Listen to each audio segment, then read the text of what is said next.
La autosuficiencia eliminada, porque separados de mí, nada podéis hacer. Juan 15:5.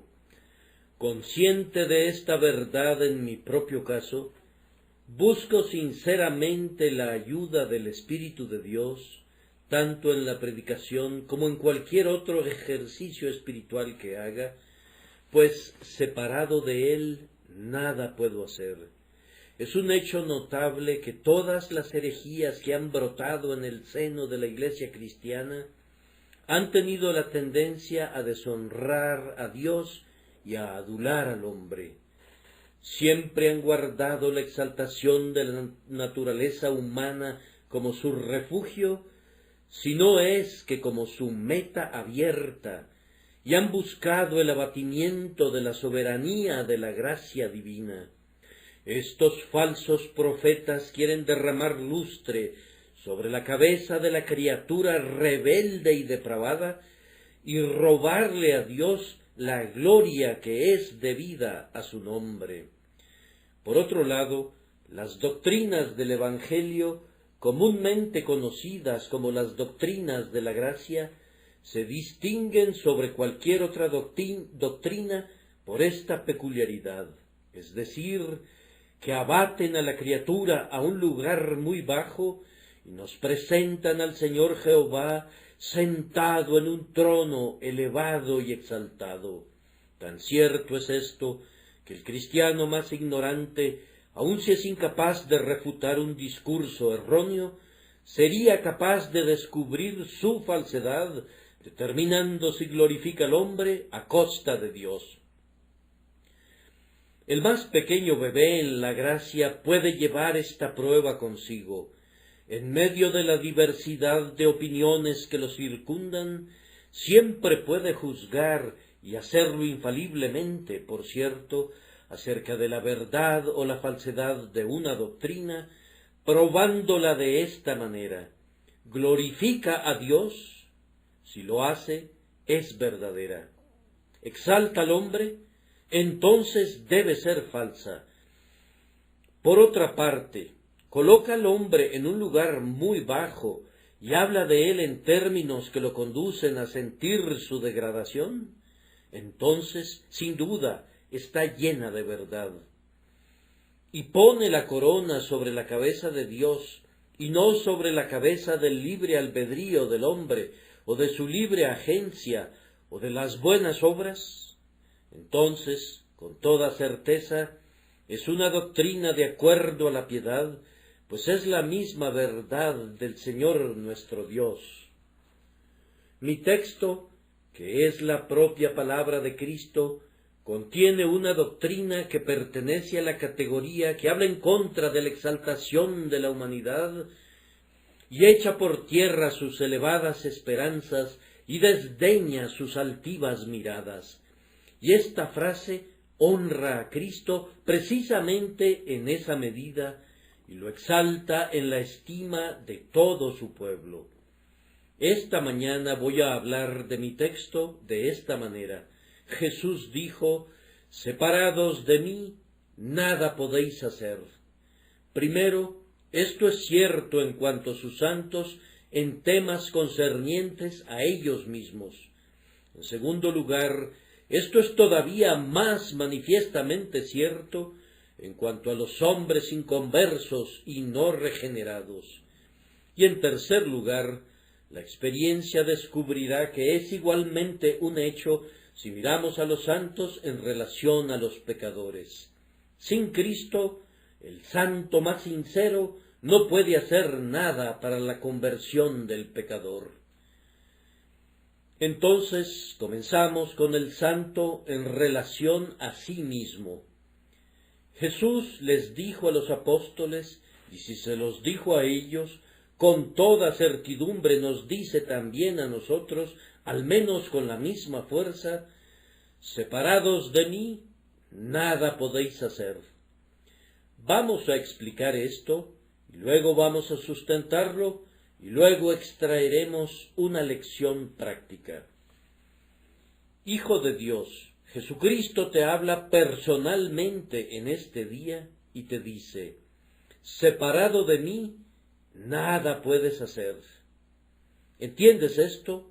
Observa cuán decisivamente habla.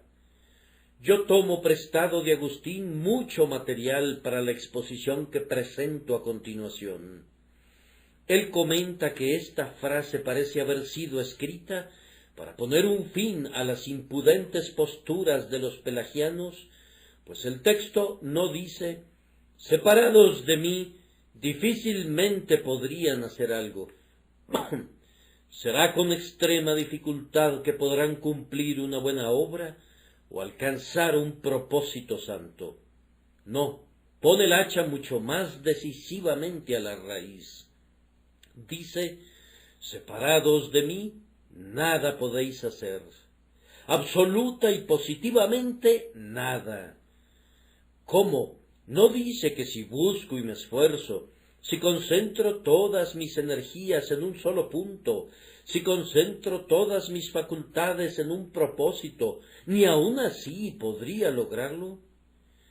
Si yo fuera extremadamente cuidadoso, si fuera intensamente entregado, si orara con toda sinceridad, ¿no podría entonces lograr algo, aun sin la influencia del Espíritu? Puede ser que me cueste muchas dificultades, puede ser duro remar contra la corriente, pero no podría progresar por lo menos un poquito en las cosas de Dios solo con mi propio poder, sin ayuda, si me esforzara al máximo. No. El Señor dice que no. Separados de mí, nada podéis hacer. Puedes esforzarte como quieras, luchar como puedas. Tus esfuerzos y tus luchas serían una fuerza mal aplicada, no te conducirían a progresar a tu meta, sólo te hundirían más profundamente en la ciénaga de la desesperación o de la presunción. Observen, además, que el texto no dice: separados de mí, no podréis hacer algunas cosas grandiosas, algunos actos especiales de piedad, algunos actos elevados y supernaturales de arrojo, de abnegación y de sacrificio. No, separados de mí, nada podéis hacer. La frase incluye, como lo perciben claramente, esos pequeños actos de gracia, esos pequeños actos de piedad, para los que en nuestra altiva arrogancia pensamos que ya estamos suficientemente equipados. No pueden hacer nada. No solamente el más alto deber está más allá de su poder, sino el menor deber también. Ustedes no son capaces de hacer el menor acto de vida divina, excepto en la medida en que reciban la fuerza del Dios el Espíritu Santo. Y de verdad, hermanos míos, es generalmente en estas pequeñas cosas que descubrimos el alcance de nuestra debilidad. Pedro pudo caminar sobre las olas del mar, pero no pudo soportar la burla de una criada ínfima.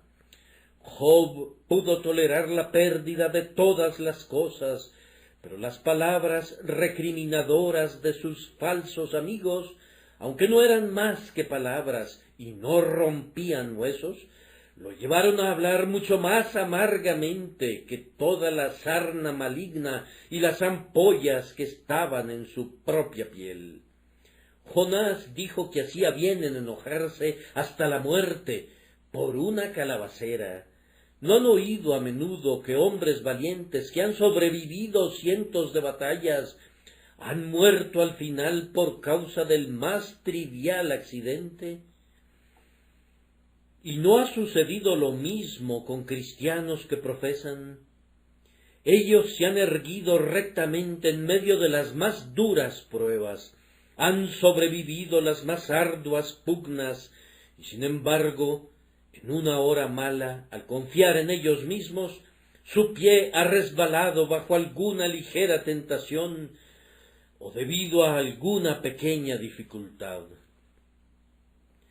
John Newton dice: la gracia de Dios es muy necesaria para formar un temperamento correcto en los cristianos, tanto en relación al rompimiento de un plato como en relación a la muerte de un hijo único. Estas pequeñas grietas necesitan ser resanadas con sumo cuidado. La plaga de las moscas no es más fácil de ser contenida que la del ángel destructor. El justo debe vivir por fe tanto en las cosas pequeñas como en las grandes. El creyente debe estar consciente de su propia incapacidad tanto en las menudencias como en los ejercicios más nobles. No debe decir nunca de ningún acto: ahora soy lo suficientemente fuerte para ejecutar esto. No necesito ir a Dios en oración para esto. Se trata de una minucia, está por debajo de la dignidad de Dios y yo me basto por mí mismo para ello. No, creyente, tú no eres competente para nada. Sin Cristo no puedes hacer nada que sea bueno, nada que sea correcto. No somos competentes por nosotros mismos, para pensar algo por nosotros mismos, sino que nuestra competencia proviene de Dios. Pues ¿qué hemos de pedir como conviene? No lo sabemos. Cada día sentimos de verdad que querer está presente en nosotros, pero ¿cómo hacer lo que queremos? No lo sabemos. Nuestra fuerza es no solamente debilidad, sino perfecta debilidad, debilidad incluso en relación a las cosas pequeñas, debilidad relativa a las onzas, como ciertamente relativa a las toneladas, debilidad en las gotas de dolor, así como en los mares de aflicción, debilidad ante las astillas de la prueba, así como ante los terribles dardos del maligno. En todo, cristiano, eres impotente, separado del Señor, que es tu fortaleza y tu salvación. Aprende, entonces, el significado de este texto: separados de mí, nada podéis hacer. Para explicar más el significado de este pasaje, permítanme notar que Cristo no dijo: separados de mí, nada podéis perfeccionar, sino separados de mí, nada podéis hacer. El pelagiano podría admitir, tal vez, que el cristiano no puede completar una buena obra sin ayuda, pero piensa que podría ser mucho en esa dirección. Dice: si no termina la obra, puede comenzarla. Si no es la omega, al menos puede ser el alfa. Si no puede aportar la gloriosa piedra cimera y levantarla con grúa a la sublime altura en la que debe quedar por siempre y para siempre, al menos puede cavar los cimientos y quedarse sobre la primera piedra oculta. No, dice Cristo, separados de mí, nada podéis hacer. Lo mismo sucederá en aquel último salto glorioso, cuando el creyente brinque desde su lecho de muerte hasta la tierra de los vivientes. Toda su fortaleza debe provenir de Dios, y lo mismo debe ocurrir en ese primer paso tembloroso, cuando venga Cristo como un penitente y descanse su alma en él. Cuando estés a punto de iniciar algún proyecto, no digas: yo voy a comenzar esto, y luego Dios me dará gracia para compensar mis deficiencias, pero voy a confiar en mí hasta donde pueda. ¡Ah, necio! Tu cuchara de albañil está llena de argamasa endeble. Tú construyes con madera, heno y hojarasca. No solamente no puedes hacer mucho separado del Espíritu de Dios, sino que no puedes hacer nada en lo absoluto. Si estás separado de Dios, no puedes ni levantar un dedo, ni meter mano en una obra espiritual. No te puedes poner el manto blanco de gloria, es más, no te puedes despojar de la mortaja encerada de tu muerte. Incluso esto deben hacerlo por ti desde el principio hasta el fin. Y ahora vamos a proceder a colocar el significado bajo una potente luz. Puede ser que algunos comenten: bien, podría interpretarse que el texto diga que el creyente no puede comenzar nada bueno, pero una vez que es comenzado, podría ser de gran ayuda para Dios el Espíritu Santo en su propia salvación. Él podría ser algo separado del Espíritu. Ah, hermanos míos, cuando el Espíritu de Dios está con nosotros, hacemos mucho. Cuando Él está en nosotros, nos convierte en el instrumento de nuestra propia liberación. Pero si el Espíritu de Dios es separado del cristiano, aunque haya sido renovado, aunque tenga un nuevo corazón y un recto espíritu, a pesar de ello, no podría retener ese nuevo corazón y ese espíritu recto ni una sola hora, es más, ni una fracción de un segundo, si el Espíritu de Dios fuera retirado alguna vez de él. No hay apoyo para la nueva vida en el suelo natural de la condición humana. Cada trozo de terreno en el que se nutre la dulce flor del paraíso en nuestro corazón tuvo que ser traído aquí desde el cielo, pues nuestro corazón es naturalmente una roca demasiado infructífera para producir alguna subsistencia para las plantas del paraíso. Si en nuestra alma fluye un río de agua de vida, su nacimiento está en las montañas del eterno propósito de Dios. El río no cuenta con manantiales tributarios en nuestro corazón. La carne no puede prestarle ninguna ayuda al espíritu. La naturaleza no regenerada puede ser un gran impedimento para la gracia, pero no puede ser nunca una ayuda.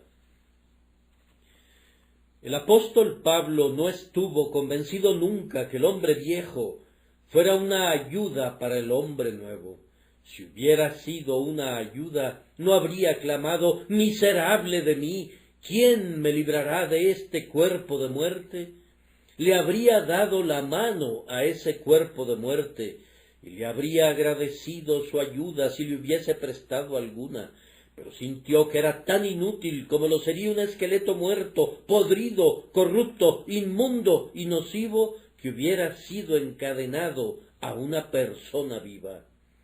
Cuando nos despojemos del yo y del poder del yo, entonces seremos fuertes.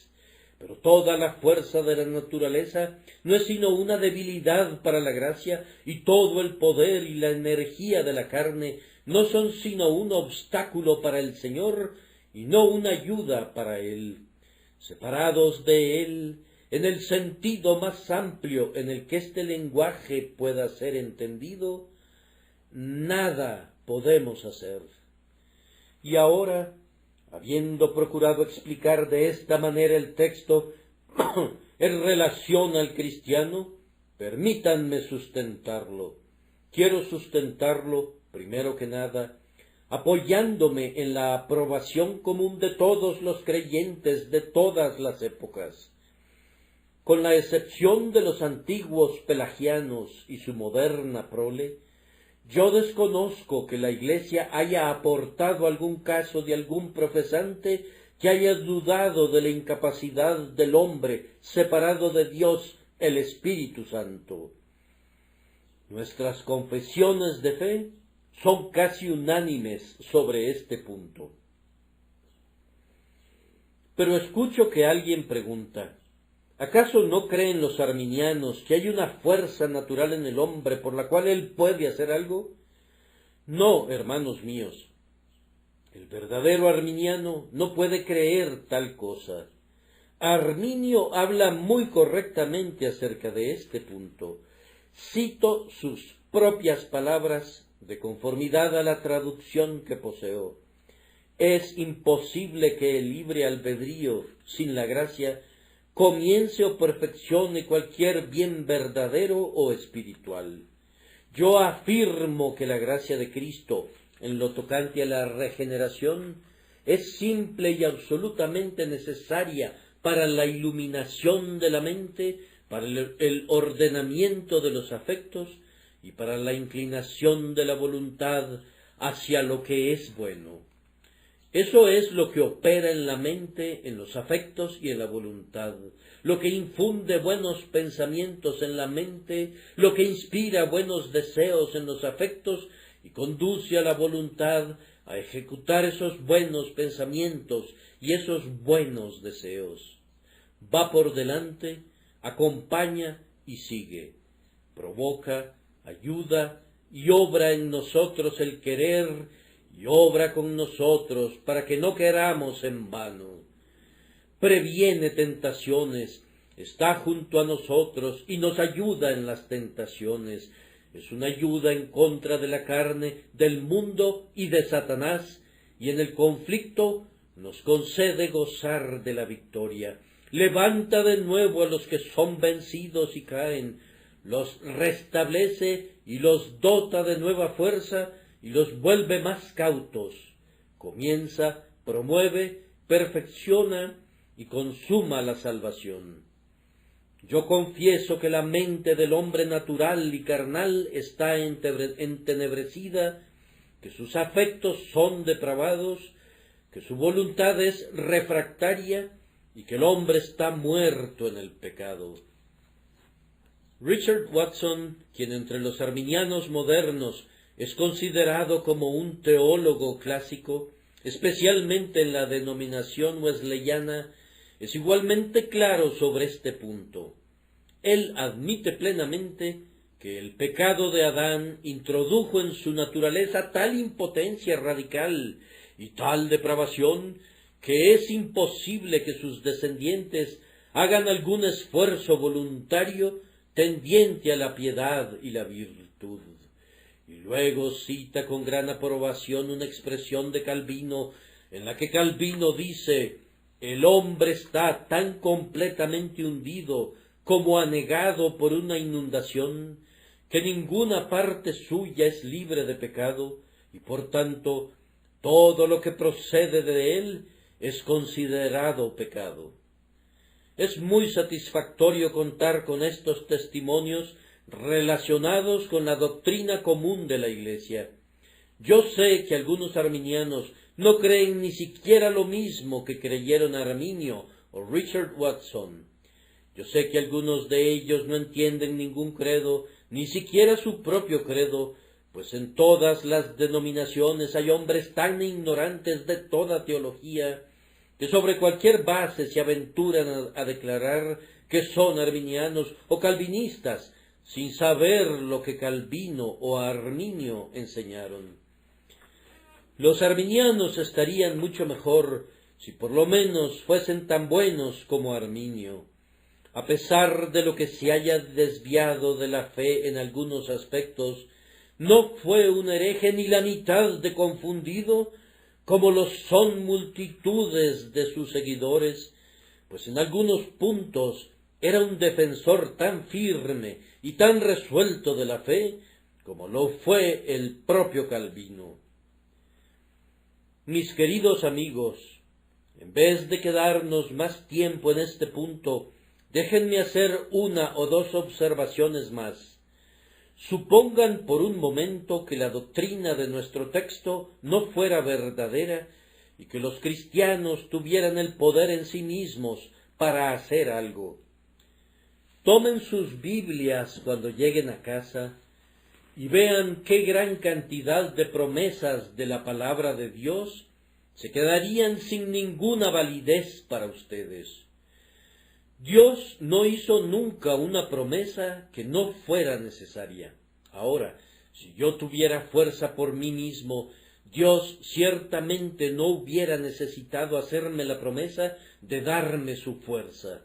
Pero puesto que hay muchísimas promesas en las que está escrito, Él da fuerza al cansado y multiplica las fuerzas al que no tiene ningunas, puesto que se nos dice a menudo que los muchachos se fatigan y se cansan, los jóvenes flaquean y caen, pero los que esperan a Jehová tendrán nuevas fuerzas. Creo que pueden ver que la simple existencia de estas promesas comprueba que son necesarias, y si las necesitamos, es debido a que el hombre es débil. Además, ¿qué pensaríamos de las alabanzas de los santos? ¿No han escuchado a lo largo de toda la Escritura que atribuyen su fortaleza y su poder a Dios? ¿Acaso no confesaron todos ellos, desde el primero hasta el último, que todos sus frescos manantiales estaban en Él, que Él, el Señor Jehová, era su fortaleza y su cántico, y se había convertido en su salvación? ¿No confesaron unánimemente que su competencia provenía de Dios, que cuando eran débiles eran fuertes, que en sí mismos no eran nada? Pregunto, ¿qué opinan de estas alabanzas? ¿Qué son? ¿Acaso no serían puro viento si estos hombres realmente hubieran tenido fortaleza y poder para hacer el bien? ¿Y qué son los himnos delante del trono, esos eternos clamores de la salvación pertenece a nuestro Dios que está sentado en el trono y al Cordero? ¿Cómo podrían atribuir poder y dominio y fortaleza a Él por siempre y para siempre si ellos hubieran tenido poder? ¿No debería haber una melodía entremezclada mientras cantan al poder de la gracia? ¿No debería haber algunos interludios en los que canten también al poder de la naturaleza? Si llegaran al cielo en parte por Dios y en parte por ellos mismos, ¿no deberían algunos de los arpistas cantar a la gracia, pero otros no deberían variar la melodía, al menos a intervalos, para alabar a aquel que con su propia fuerza rompió los grillos de su pecado y mediante su propia vigilancia se preservó para vida eterna? Pensar así es una blasfemia. Oh no, hermanos míos, es debido a que no tenían poder en la tierra, excepto el que Dios les dio, que no tienen cántico en el cielo, excepto el cántico que exalta y alaba a Dios. Supongo que otros argumentos adicionales son innecesarios, pero permítanme mencionar uno más. Si así fuera, que el hombre tuviera poder en sí mismo, ¿cuál sería la necesidad del oficio del Espíritu Santo? El oficio del Espíritu Santo se volvería de inmediato una sinecura inútil si el hombre pudiera hacer cualquier cosa y todas las cosas. ¿Qué necesidad habría de que el Espíritu reviviera a los hombres si ellos pudieran dar el primer paso para volver a la vida? ¿Qué necesidad habría de ser fortalecidos con poder en el hombre interior por su espíritu, si el hombre interior estuviera ya fortalecido por su propio poder natural? ¿Qué necesidad habría de que el Espíritu enseñara diariamente al pueblo de Dios si ellos pudieran instruirse a sí mismos? ¿Qué necesidad habría de que yo orara, sosténme, si yo pudiera sostenerme a mí mismo? Si tuviéramos fuerza propia, las oraciones para recibir ayuda espiritual serían peticiones de misericordias innecesarias.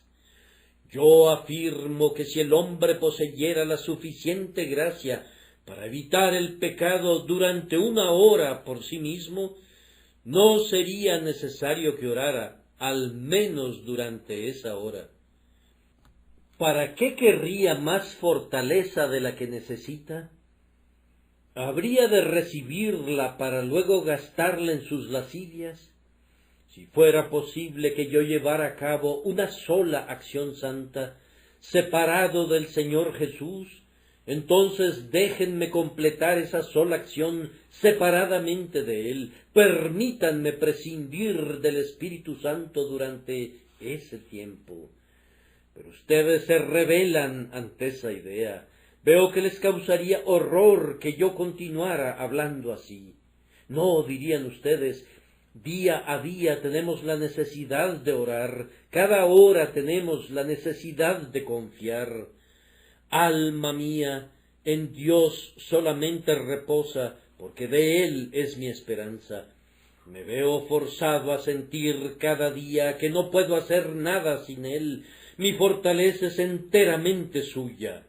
El simple hecho de que los oficios del Espíritu Santo sean necesarios, por experiencia propia, demuestra que no podemos hacer nada separados de Él. Ahora apliquemos la doctrina. Descubrimos aquí una razón para la más profunda humildad. Creyente, ¿estás orgulloso porque has prestado un pequeño servicio a la Iglesia y a tus tiempos? ¿Quién te distingue y qué tienes que no hayas recibido? ¿Quién encendió tu lámpara y quién te mantiene alumbrando e impide que te apagues? ¿Has vencido a la tentación? No levantes tu estandarte, no condecores tu propio pecho con gloria, pues ¿quién te hizo fuerte en la batalla? ¿Y quién afiló tu espada y te permitió dar en el blanco? Recuerda, no has hecho absolutamente nada por ti mismo. Si en este día eres un vaso para honra, dorado y decorado, si ahora eres un vaso precioso, lleno del perfume más dulce, tú no te hiciste a ti mismo. Tú eres arcilla y Él es el alfarero. Si eres un vaso para honra, no eres un vaso para tu propia honra, sino un vaso para honra de aquel que te hizo. Si hoy estás en medio de tus semejantes, como los ángeles están sobre los espíritus caídos, como un elegido, distinguido de ellos, recuerda, no fue nada bueno en ti lo que te convirtió en escogido, ni ha sido ninguno de tus propios esfuerzos, ni tu propio poder lo que te ha levantado del lodo cenagoso y lo que ha puesto tus pies sobre peña y lo que enderezó tus pasos. Quita tu corona de tu altiva cabeza y pon tus honores a los pies de Él, que te ha dado todo. Ven con los querubines y los serafines, y vela tu rostro y clama, no a nosotros, oh Jehová, no a nosotros, sino a tu nombre da gloria por siempre y para siempre. Y cuando estés así postrado con humildad, debes estar preparado a aprender otra lección, es decir, no debes depender otra vez de ti. Si tienes que hacer algo, no salgas a hacerlo apoyándote en un brazo de carne. Primero dobla tu rodilla y pídele poder a quien te hace fuerte, y luego regresarás de tu labor en medio del regocijo. Pero si vas con tu propia fuerza, harás añicos la reja de tu arado sobre la roca, sembrarás la semilla junto al mar salado y sobre arena infértil, y contemplarás tus acres vacíos en los años venideros, que no producirán ni una sola brizna de hierba que alegre tu corazón.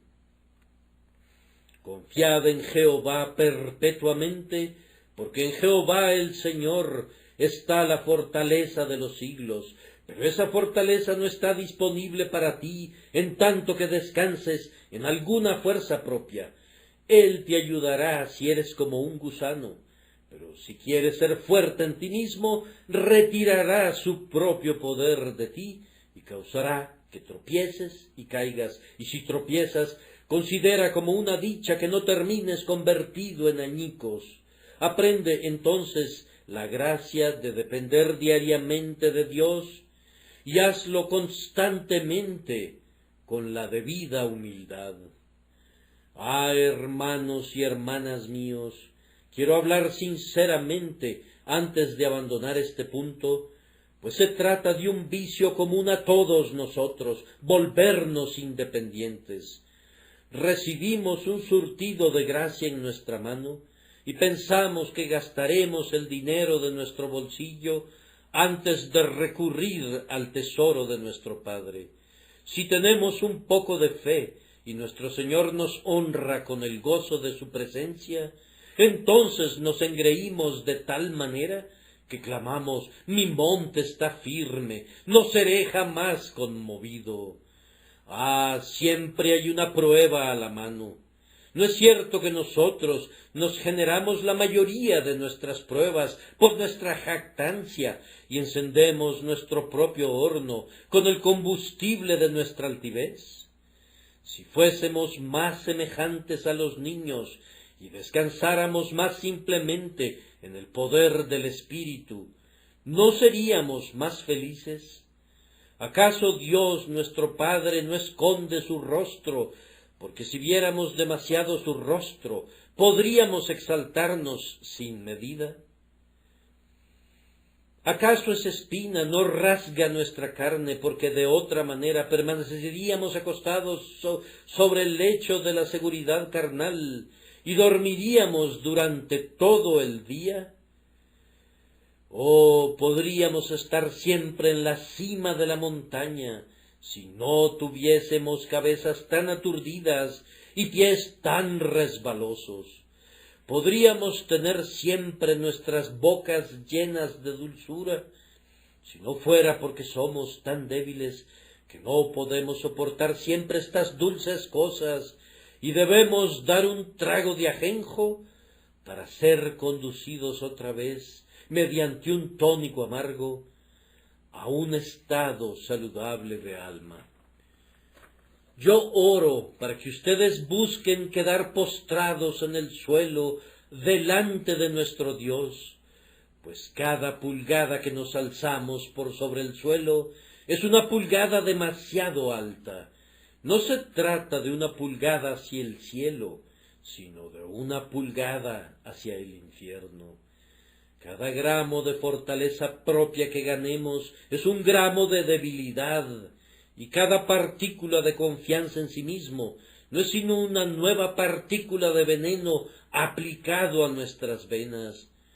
Buen Dios, líbranos de toda confianza en el yo y de toda seguridad carnal.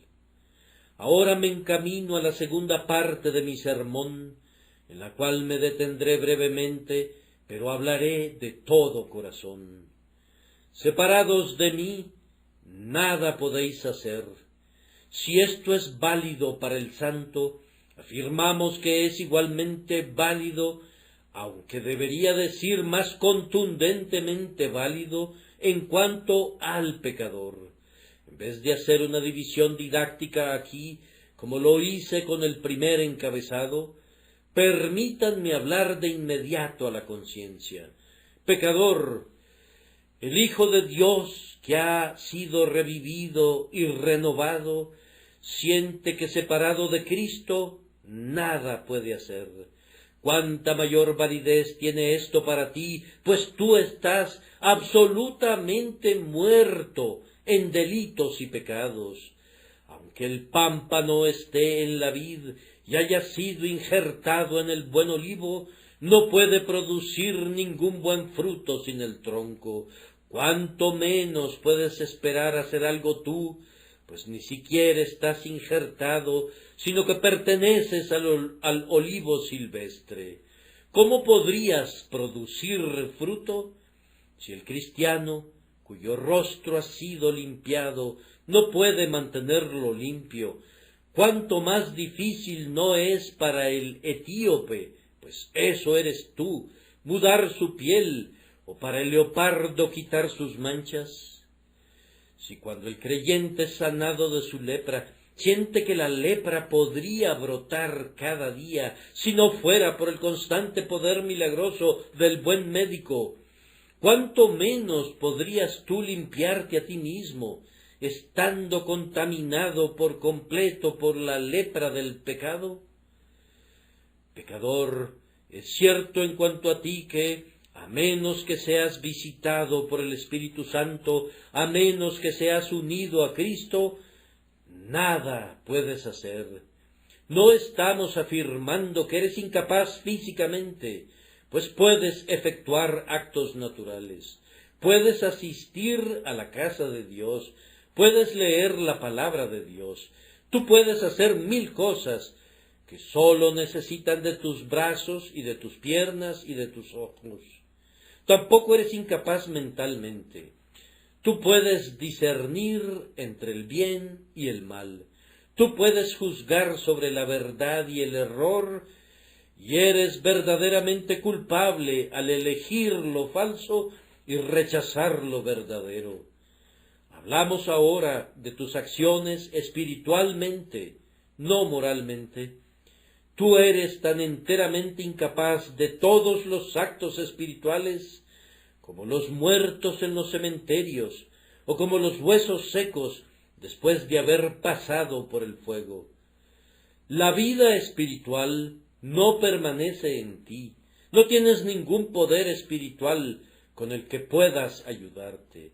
Estás totalmente arruinado, enteramente perdido, y si dependes de ti, estás más allá del alcance de toda esperanza y de toda ayuda humana.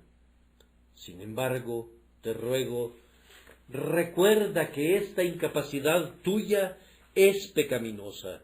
No se trata de una incapacidad que sea tu desgracia, sino que es tu pecado. Eres incapaz en cuanto a la justicia, pero eres lo suficientemente capaz para la iniquidad, y tu propia incapacidad constituye en sí misma un pecado condenatorio. Además, tu incapacidad no te libera de tu deber. Aunque no puedas hacer nada, sigue siendo tu deber cumplir con todo lo que Dios ordena. Aunque no puedas pagar la deuda, pues estás totalmente en la bancarrota, sigue siendo tu obligación pagarla. Dios no te ha dispensado de la ley porque hayas perdido el poder de obedecer.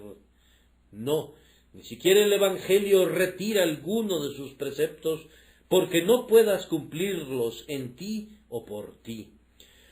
Dios todavía requiere de ti que ames al Señor tu Dios con todo tu corazón y con toda tu alma y con toda tu mente y con todas tus fuerzas, aunque no puedas hacerlo, como tampoco puedes volar.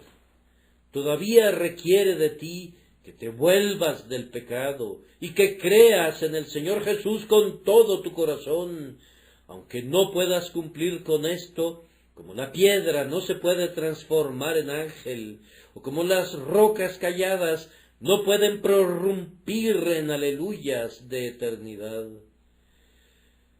Puedes ver, pecador, en qué estado te encuentras. Tú tienes un Señor que requiere de ti el pago, pero no tienes nada con qué pagarle.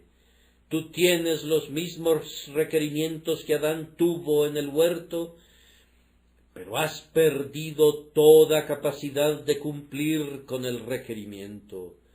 Oh pecador, cuán perdido estás, cuán perdido estás.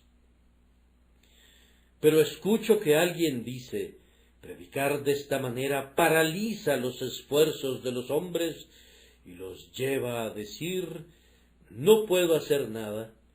Ah, amigos míos, esto es precisamente lo que queremos que digan. Queremos paralizar sus esfuerzos, queremos impactarlos con un sentido de su incapacidad. No crean que voy a negar o que voy a sustraerme a las consecuencias de esta verdad en la conciencia del pecador. Es precisamente allí donde quiero conducirlo. El arminiano busca conducir a los hombres a la actividad. Yo no busco llevarlos a la actividad al principio, sino a un sentido de su incapacidad, pues entonces, cuando han llegado a conocer su incapacidad, entonces Dios el Espíritu obra en ellos y entonces comenzará la actividad. Pero la actividad separada de un sentido de incapacidad equivale a poner al pecador en un sendero que parece conducirlo al cielo, pero que realmente lo llevará al infierno. No me importa que se diga que miles de personas han sido convertidas por una predicación contraria a esta. La conversión de la mayoría de esas personas ha sido una falacia. Estuve recientemente en un distrito en el que un muy excelente hermano en Cristo había obrado un muy gran avivamiento. Se decía que casi cada persona del pueblo había sido convertida, pero el pueblo sigue siendo tan borracho, tan profano, tan blasfemo en este día, como lo fue anteriormente. Estoy persuadido de que mucha de la agitación y de los delirios fanáticos que han deshonrado al verdadero movimiento de avivamiento no se deben a la obra de Dios, sino a la obra del propio Satanás. Quiero discernir entre lo precioso y lo vil. Dios ha desnudado su brazo y multitudes han sido convertidas durante estos últimos años por una verdadera obra de avivamiento. Pero esa agitación que ha acompañado a algunos de estos avivamientos no es nada más que la agitación de las pasiones de los hombres. Ha hecho que los hombres lloren por sus padres, pero no por sus pecados. Los ha hecho clamar por sus hijos, pero no por sus almas. Los ha hecho temblar por el momento, pero no ha alcanzado lo íntimo de sus corazones. Necesitamos que el Señor venga de nuevo con el aventador en su mano para limpiar su era. Puede ser que yo enuncie una verdad ingustable, pero en la era se está acumulando ahora la paja, y los predicadores están recibiendo en las iglesias hombres que necesitarán ser echados fuera otra vez. Podrán ser recibidos con sonido de trompeta, pero tendrán que ser arrojados fuera por la puerta trasera con gritos de llanto, porque no fueron convertidos salvadoramente a Dios. Yo siento en mi propia conciencia que no estaría limpio de la sangre del hombre, a menos que afirmara que cualquier conversión que no demuestre una conciencia de la pérdida y ruina totales del hombre, cualquier conversión que no enseñe al hombre el hecho de que no puede hacer nada, es una conversión de la que necesita convertirse y un arrepentimiento del que necesita arrepentirse. Además, escucho que otro me dice: debe ser algo malo conducir a los hombres a sentir que no pueden hacer nada. No es nada malo. Dios quiera que todo hombre lo sienta en su propia alma. Pero, dirá alguno, yo conocí a un hombre que solía decir que no podía hacer nada y que por tanto no intentaría hacer nada. Amigo mío, lo que ese hombre dijo es una cosa, lo que sintió es otra. Me aventuro a afirmar que ese hombre no creía en lo que dijo, pues de otra manera no habría agregado la última frase. Él pensó en su propio corazón que podía creer y que podía arrepentirse y que podía ser salvo cuando quisiera. Todavía atesoraba en su alma la falacia de que un buen día, cuando se encontrara en una etapa más conveniente, vendría a Cristo. Ese era su pensamiento más íntimo. Lo que dijo no fue sino un pretexto para resguardar su conciencia de la reprimenda. Vamos, hombres y mujeres, si pudieran ser conducidos a sentir que están tan perdidos, tan arruinados, que no pueden hacer nada, se llenarían de temblor y desconfianza, y entonces clamarían en medio de su horror: Señor, sálvame que perezco. Dios, sé propicio a mí, pecador. Repito, es debido a que no lo sienten, sino únicamente dicen que lo sienten. Por tanto, cuando lo dicen, lo convierten en una excusa a causa de la falta de sentimiento. Le pido a Dios el Espíritu que los hiera ahora con un sentido de impotencia, para que de inmediato se postren con el rostro en la tierra y sientan en lo íntimo de su corazón que su salvación está en las manos de Cristo, y no en sus propias manos, y que si son salvados, debe ser por la obra de gracia en ustedes y de gracia para ustedes. No puede ser su propia obra, puesto que no tienen poder para llevarla a cabo en y por ustedes mismos. Si sólo pudiera llevarlos hasta ese punto. Oh Dios mío, lleva al pecador allí. Te ruego que lo lleves allí. Pobre pecador, si ya has llegado hasta ese punto, Dios ha comenzado una buena obra en ti. Yo te digo que si has llegado a conocer verdaderamente esta verdad en el centro de tu corazón, Dios el Espíritu ha comenzado a salvarte y Él acabará la obra de su propia mano. No me malinterpretes. Si dices simplemente, yo no puedo hacer nada, cualquiera puede decir eso, eso no es la obra del Espíritu. Pero si sientes que no puedes hacer nada, entonces es la obra del Espíritu. ¿No es esta una doctrina muy ingustable? A muchos de mis oyentes no les gusta ahora. Tal vez cuando se vayan dirán, dura es esta palabra, ¿quién la puede oír? Yo no espero que el hombre natural reciba una verdad espiritual. Si la han recibido, le doy gracias a Dios por ello. El que los desvistió, los vestirá. El que te ha matado esta mañana, te revivirá.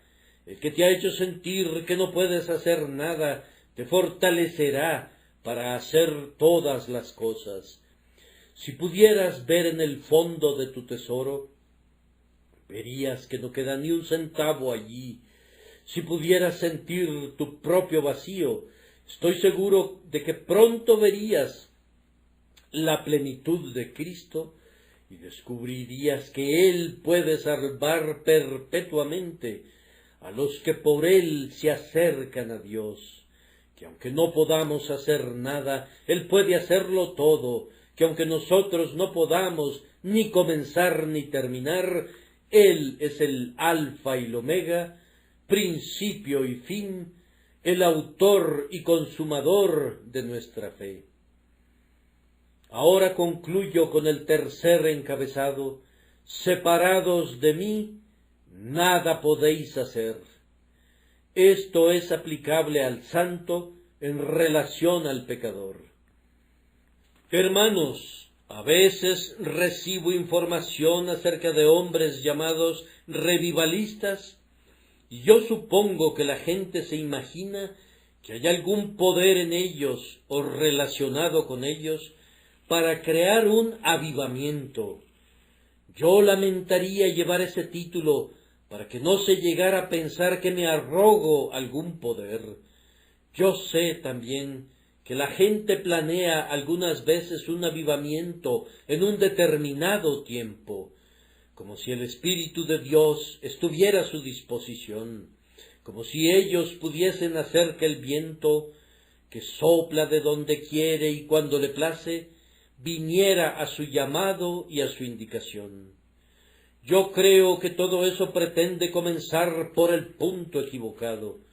En lugar de eso, deberíamos sostener reuniones de oración y confesar nuestra incapacidad. Si comenzáramos por sentir que no podemos hacer nada, podríamos hacer todo. Pero cuando comenzamos pensando que lo podemos hacer todo, no terminaremos haciendo nada. La Iglesia de hoy necesita tener este principio más y más grabado en su corazón. Iglesia de Dios, tú eres impotente. No tienes ninguna fuerza, ningún poder para convertir una sola alma separada del Espíritu de Dios.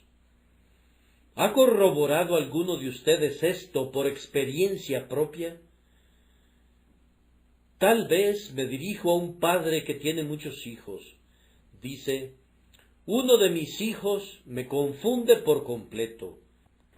He orado por él y he hablado con él, he buscado instruirlo, pero únicamente puedo subir a mi aposento y de rodillas sentir que a menos que Dios ponga su mano, ese muchacho no será salvo nunca. Es algo bueno que sientas esto, pues ahora irás a trabajar en la dirección correcta sin usar tus propias herramientas ni tu propio poder, sino apoyándote en la fortaleza de Dios. Y yo también subo al púlpito, y si sintiera que puedo predicar, ¡ay! Podría predicar con las lenguas de los hombres y de los ángeles, no solo yo, sino todos mis hermanos en el ministerio, todos podríamos predicar vehemente y denodadamente, pero no habría ningún poder en nuestra predicación para ganar ni un alma, separados del Espíritu de Dios que sale con la palabra. Necesitamos que los ministros sientan siempre que no es la simple adaptación del sermón a la salvación de las almas, sino la aplicación de ese sermón al alma. No es el simple hecho que somos denodados, sino la energía del Espíritu que sale con nuestro denuedo para revivir el corazón y despertar la conciencia.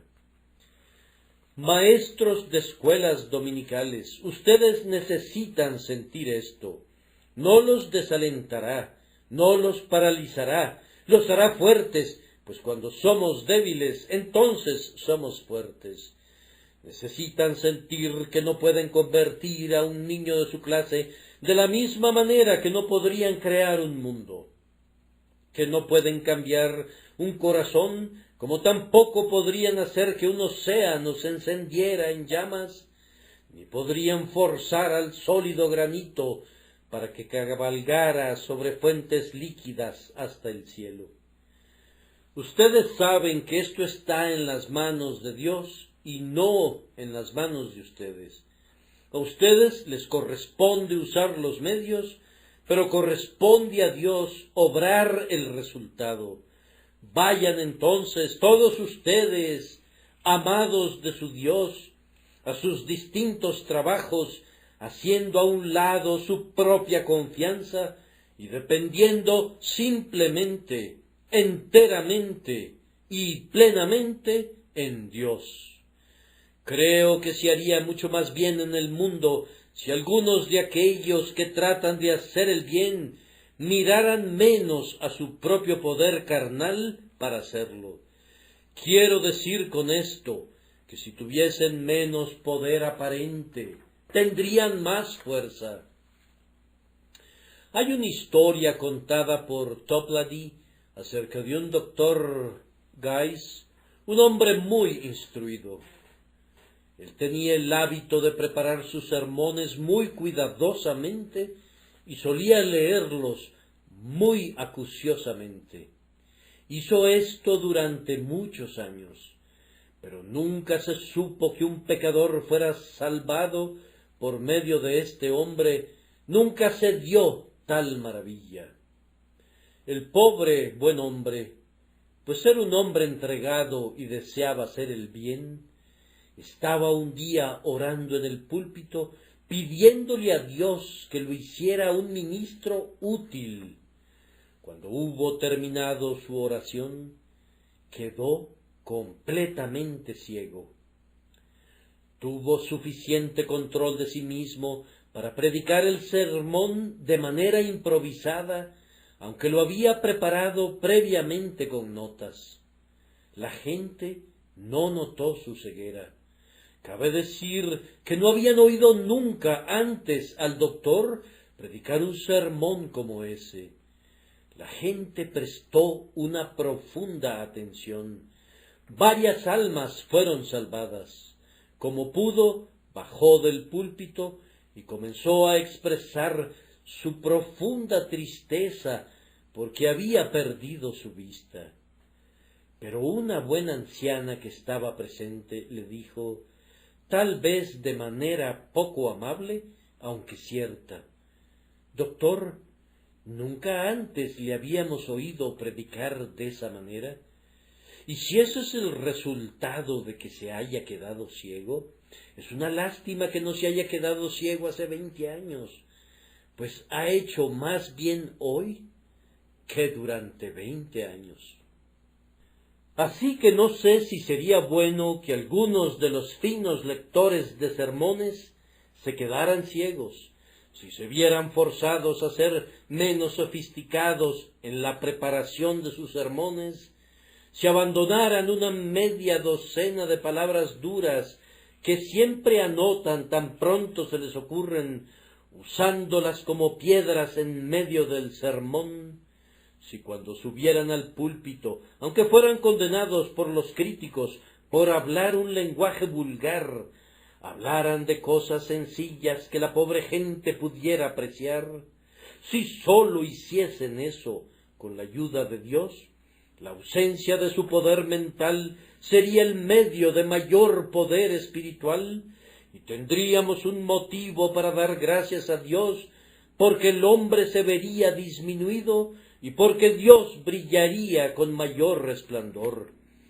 Pues ¿qué son los muchos hombres ilustres, sino ventanas de cristal manchado que impiden el paso de la luz? Oh, que contáramos con más hombres que fueran como el transparente cristal de la cabaña del hombre pobre, para dejar que la luz de Dios brillara a través de ellos. Que la Iglesia sienta que su poder no es poder mental, sino poder espiritual, no con ejército ni con fuerza, sino con mi espíritu, ha dicho Jehová de los ejércitos. Entonces la Iglesia podría usar todos sus conocimientos y toda su educación y toda su elocuencia. Los usaría bien también si no sintiera que son sus propias armas en las manos de Dios las que derriban ciudadelas. Que Dios añada su bendición por Jesucristo nuestro Señor.